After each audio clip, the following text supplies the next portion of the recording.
प्रभाव टिकता नहीं है। प्रभाव में आप किसी को अपना बनाओगे, वो आदमी आपके पास तब तक रहेगा, तब तक आपकी जय जयकार करेगा जब तक तुम्हारे पास प्रभाव रहेगा। स्वभाव से किसी को अपना बनाओगे तो जब तक तुम मर नहीं जाओगे तब तक पीछा नहीं छोड़ेगा।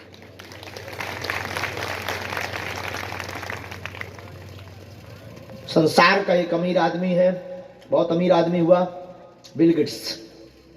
उससे एक बार पत्रकारों ने पूछा कि आप रातों रात अमीर बन गए, इसका रहस्य क्या है? एक ही रात में तुम अमीर बन गए, इसका राज क्या है? कौन सा जादू है तुम्हारे पास जो तुम रातों रात अमीर बन गए?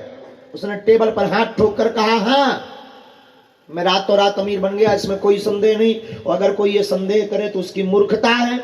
मैं रातों रात अमीर बन गया हूं, इसमें किंचित मात्र भी संदेह नहीं है। उसने मुस्कुराते हुए कहा, पर ये किसी को होश नहीं है वो रात कितनी लंबी थी।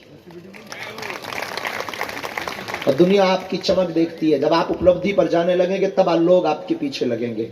जब आप उपलब्धि पा जाएंगे तब रिश्ते नाते वाले लोग आएंगे। उपलब्धि के पूर्व में कोई नहीं आएगा। इसलिए मेरे पागलों, आज की रात तुम खोकर मत जाना, आज की रात में कुछ पाकर जाना, क्रोध नहीं बोध पाकर जाना। क्योंकि चलना तुम्हें है।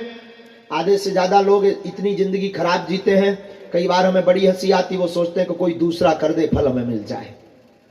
कुछ लोग तो बड़े चमत्कारी लोग होते हैं, हमारे पास आते हैं, ऐसा कोई आप आशीर्वाद दे दो कि सब ठीक हो जाए। बात भी कोई बुरी नहीं है, आशीर्वाद लेना भी कोई बुरा नहीं है। आशीर्वाद लेने लायक कभी पात्रता तो रखो ताकि तुम संभाल पाओ। इसका मतलब ये नहीं कि हाँ ये हम अपनी बात कह रहे हैं, किसी भी गुरुजनों की बात कह रहे हैं। कोई भी साधु जब आशीर्वाद देता है तो उसकी साधना और उसकी तपस्या लगती है। लेकिन हम लोग जोश में आशीर्वाद ले लेते हैं, होश में नहीं लेते हैं। होश में अगर आशीर्वाद ले तो गुरु का एक वाक्य ही भीतर क्रांति कर देगा। हमारे एक प्रिय संत हुए गौतम बाबा, पहले वो डकैत थे, आजकल साधु हो गए। एक नाटकीय ढंग से साधु बने। उनके गांव में नर्तकी आई थी, उन्हें नर्तकी का नृत्य देखने का बड़ा शौक था, और वो डकैती भी इसीलिए करते थे कि नर्तकी के लिए रुपया ला सके।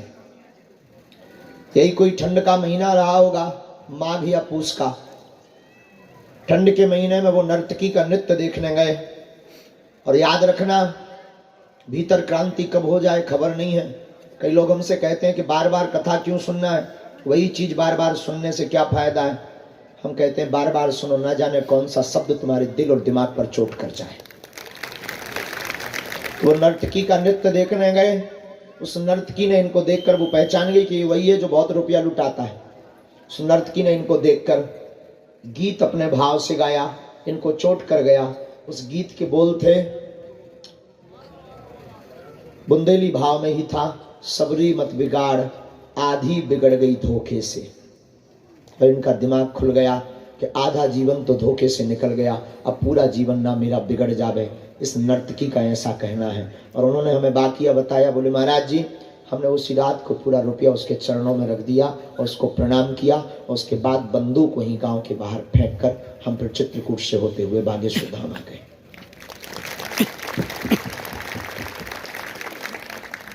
तो कब आपके ऊपर कौन सा शब्द क्रांति कर जाए कोई ठिकाना नहीं है।